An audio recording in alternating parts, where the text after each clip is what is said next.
Hello, welcome back to another FPL video. Hope everyone is doing well. We're still very much in the middle of Game Week 32. However, today I thought I'd take a look ahead to Game Week 33 and those players who could be essential for the coming game week. Those players to avoid and those players who I think will be pretty decent, solid picks. If you are new around here, don't forget to hit that subscribe button for daily FPL content and hit the like button if you do enjoy the video. Without further ado, let's get straight on into this one.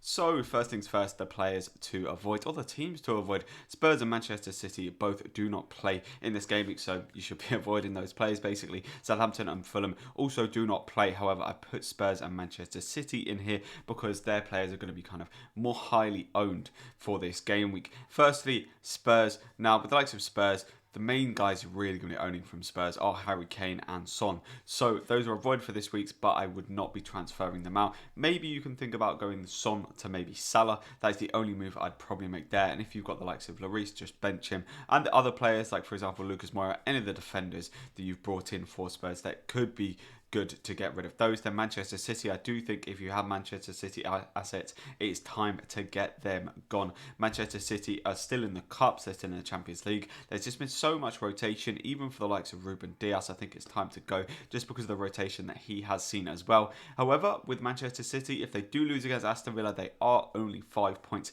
ahead of Manchester United in the league. So they may put a little bit of emphasis back on the league if they start slipping up a little bit. So we could see Dias play more games.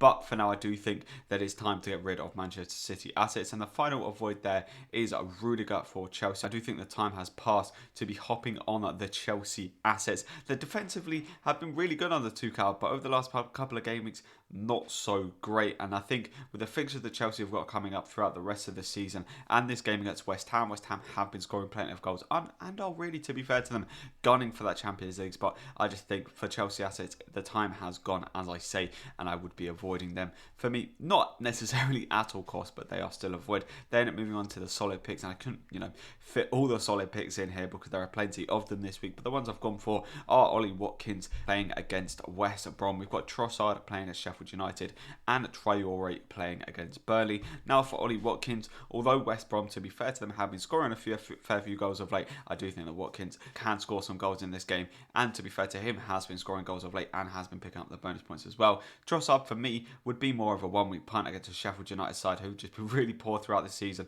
and he could easily go and ban like he did in the blank game week 29. We've got Traore on the end there as well, who actually, to be fair to him, has been picking up some attacking returns. Now that the majority of the kind of Wolves attack has been injured, the likes of Jimenez is out, Neto is out. We've seen Traore really come into his own. He's been playing a lot more centrally and is getting those balls into the box and actually scoring a couple of goals as well. So Traore could be a decent pick. We've also got the likes of Semedo, who could be decent playing against Burnley, but to be fair to Burnley, they have actually been scoring goals of late, which is why I really do not mind the likes of Chris Wood for this coming game week. You've also got the likes of Diogo Yota playing against Newcastle, who could be very, very good for this game week. I would wait and see with Yota whether he does start in this week, maybe he won't start for the next week, or maybe he just continues and starts throughout the rest of the season. You've also got the other Liverpool boys, the likes of Trent, the likes of Robertson. Defensively, Liverpool are actually looking a lot more solid of late, and also their attacking returns could be absolutely unbelievable. So I do think there are plenty of solid picks. I'm just trying to think,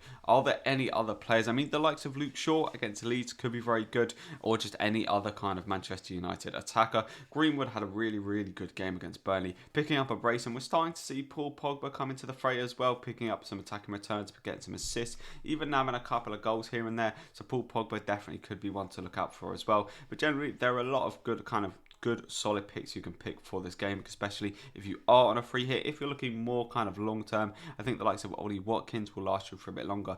Traore maybe not. Yota is a good long term pick, Trent is a good long term pick, and Robbo as well. Those are the kind of guys I'll be going for, as I say, more long term. Then moving on into the essential players, and put 3 players in this bracket. There may be a couple of other players, but in terms of actually essential, Bruno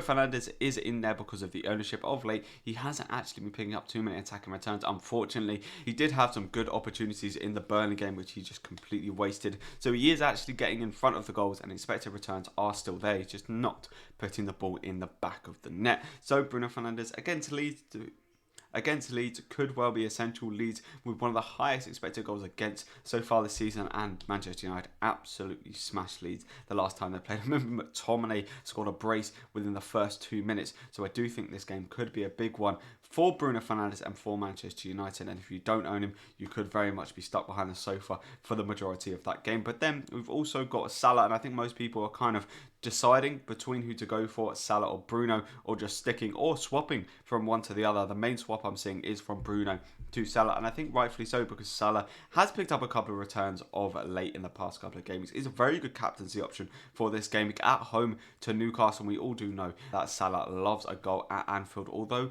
Liverpool's form at Anfield, after they kind of lost their record at Anfield, they went on a massive losing streak, and so Anfield isn't quite the fortress that it used to be for Liverpool. But I do think that Salah is very, very good. They both have penalties, and if you have both of them, that is absolutely ideal. As I said, I really do like the looks of the Son to say Salah move for this game. Again, if you have both of them, it's just then who do you captain? I'm probably leaning towards Salah, although the effective ownership of Bruno Fernandes will be a lot higher, so Bruno Fernandes is the safer pick for this game week. And if I was to pick, as I say, between the two, Salah would be my man, but I do think having at least one of them will be essential for this game week. And then the final player that we are looking at is Martinez. Is he essential? Well, he will be the highest owned goalkeeper for this game week, playing against a West Brom side who, to be fair to them, I do think can score in this game, so maybe Martinez isn't necessarily essential, but to be fair, he will be picking up a lot of save points in this game because West Brom are going to be absolutely peppering that goal, trying to get the clean sheet. And if Martinez does manage to pull the clean sheet over the line, he will haul as he does always. And so those three are kind of the only ones who I'd really consider as like kind of really essential for this game week. Maybe you can kind of put Trent up into the bracket. I don't know quite yet of the ownership. Lingard, the only other player whose ownership could be that high. But to be fair, Lingard playing against Chelsea, so I'm not necessarily expecting too much from him. Maybe grabbing a goal as his returns have been really good of late. But other than that, these are kind of avoid solid picks and essentials for the Game Week 33.